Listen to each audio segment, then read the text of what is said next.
And we are back at 9:45. October is National Women's Small Business Month, and the North Dakota Women's Business Summit is going on October 12th and 13th at the Bismarck Civic Center. And Deb Esslinger is the Executive Director of the Center for Technology and Business, and you're kind of presenting the whole thing. We are. Welcome to the show. Yeah, thanks for having us.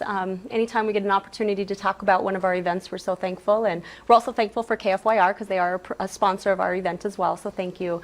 But you're right, National Small Business Month, and we are hosting our 3rd annual Women's Business Summit right here in Bismarck. Now, how many women typically attend this? You know, this was an idea in our mind a few years ago. We wanted to bring, we saw such a need for training, and we saw so many people going outside of North Dakota, so we decided to develop this event right here in Bismarck. And in the first year we had a couple hundred people there, and then last year we had about 250 to 300. So our goal is to try to create this as being a really big event that people want to come to, that people from all corners of North Dakota, from the urban to the rural. Actually, we had 5 people, or 5 different states attend last year as well. Wow. So. Well, pretty awesome. I was thinking, as far as this show is concerned, we have a lot of women business owners on this show. Everyone from Lillian's, we've got Lonnie from Apricot Lane, we've got Kinsey from Cuckoo's.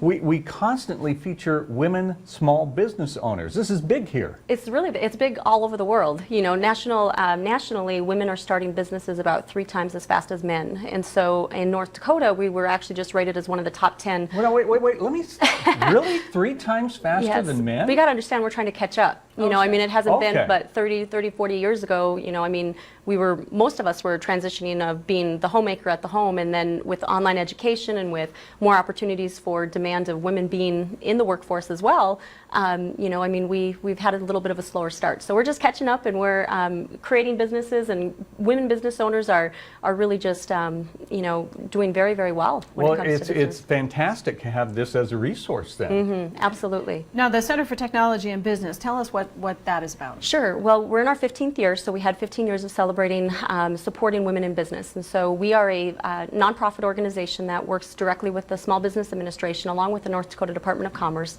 And basically we act as North Dakota's Women's Business Center. So what we focus on is helping women at any stage of their business, whether it's the idea phase to all the way, you know, I have a business and it needs a lot of help. I want to go from 1 million to 2 million, kind of all the way in between. We really focus on leadership development. We focus on business development. We also focus on helping them become more efficient with technology and utilizing technology in the business. And so, is that what your presentation will be about? Well, actually at the conference we have 18 different breakout sessions, and so we are going to try to tackle all things related to business. And we're also encouraging women in business, so not just a business owner to show to come as well, because we're going to have 18 different breakout sessions based on the demand and the need that we found over the past year on what is relevant, what is it that people are wanting to learn.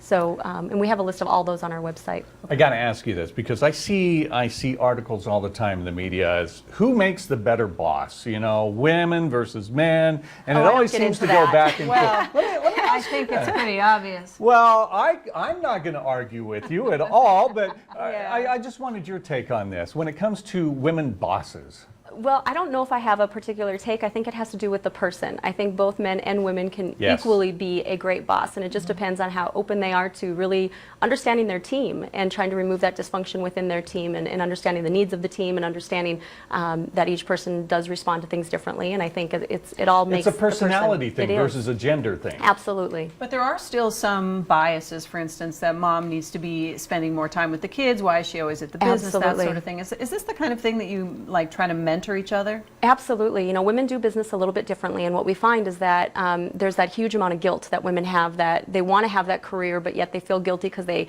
feel like they should be at home with the children, or maybe doing something else. Maybe they don't have children, but there's that you know, standard that had been set many years ago. And so one of the big things that we do try to help women with is balance really doesn't exist. I don't know anybody that says, hey, I've got work-life balance mastered. It's more about finding harmony, you know, finding a place where they can feel at peace. We're going to take a quick break here, and we'll be right back with more of Deb Esslinger and the 2014 Women's Business Summit. We'll be right back.